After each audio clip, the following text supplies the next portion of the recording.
দেশের দক্ষিণ পূর্বাঞ্চলের বন্যার জন্য ভারতকে দায়ী করলেন নৌ পরিবহন উপদেষ্টা অবসরপ্রাপ্ত brigadier general M Sakhawat Hossain. দুর্গত এলাকা পরিদর্শনে গিয়ে তিনি বললেন, না জানিয়ে উজানের বাঁধ খুলে দেয়ায় অসময়ে বন্যার কবলে পড়ে দেশ। এ সময় ক্ষতিগ্রস্তদের যথাযথ পুনর্বাসনের আশ্বাস দেন তিনি। এদিকে কুমিল্লার বন্যা কবলিত এলাকায় এখন রান্না করা খাবারের তীব্র সংকট। পুনর্বাসন নিয়েও দুশ্চিন্তায় বানভাসীরা।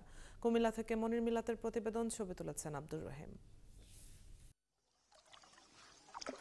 বসতভিটা এখনো পানির নিচে, খানিকটা উঁচু হওয়ায় পাশের দোকানের পানি নেমেছে। কোনো মতে সেখানেই দুপুরের রান্না চড়িয়েছেন ফাতেমা বেগম। রান্না করা খুবই তো কষ্ট, থাকারও তো কষ্ট। আমরা বাড়ি হেঁটে নয়, দোকানে আমরা থাকতে আছি। পাশেই পানিবন্দি আরেকটা ঘর, ভেতরে রান্না করার মতো পরিস্থিতি নেই, তাই ছাদেই চুলা জ্বালিয়েছেন আরেক গৃহিণী। কুমিল্লার বন্যা পরিস্থিতির উন্নতি হচ্ছে, কিন্তু পানি নামার সাথে সাথে বাড়ছে মানবিক সংকট।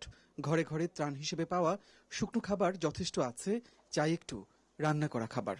এখন তো আসি বাজান, বন্যার পানি তো একটু কমতে আছে। আমাদের রাস্তাঘাট নিয়ে খুব সমস্যা আছে, বাড়িঘর রাস্তাঘাট নিয়ে চলাফেরা করতে খুব কষ্ট হইতেছে আমাদের। ভরা বন্যায় ত্রাণের ঢল নেমেছিল কুমিল্লার বন্যা কবলিত এলাকায়। তবে বন্যা পরিস্থিতির উন্নতি হওয়ায় ত্রাণ প্রবাহে খানিকটা ভাটা পড়েছে। তারপরও বানভাসী মানুষদের রান্না করা খাবার সরবরাহের চেষ্টা করছেন বিভিন্ন ব্যক্তি, প্রতিষ্ঠান ও সংগঠন। আমাদের খাবার দেওয়া হচ্ছে মুরগি, সাদা ভাত, ডাল। আমরা এখান থেকে তথ্য সংগ্রহ করতেছি কোন কোন গ্রামে বা আশ্রয় কেন্দ্রে কতজন সদস্য আছে। ওই তথ্য সংগ্রহ করে আমাদের এখানে বোট আছে, স্পিড বোট আছে, নৌকা আছে। আবার যেখানে নৌকা যাওয়া যায় না, অটো বা গাড়ি যায়, ওখানে আমরা পাঠাচ্ছি আর কি। শনিবার বন্যা দুর্গত এলাকা পরিদর্শন করেন বস্ত্র, পাট ও নৌ পরিবহন উপদেষ্টা ব্রিগেডিয়ার জেনারেল অবসরপ্রাপ্ত এম সাখাওয়াত হোসেন।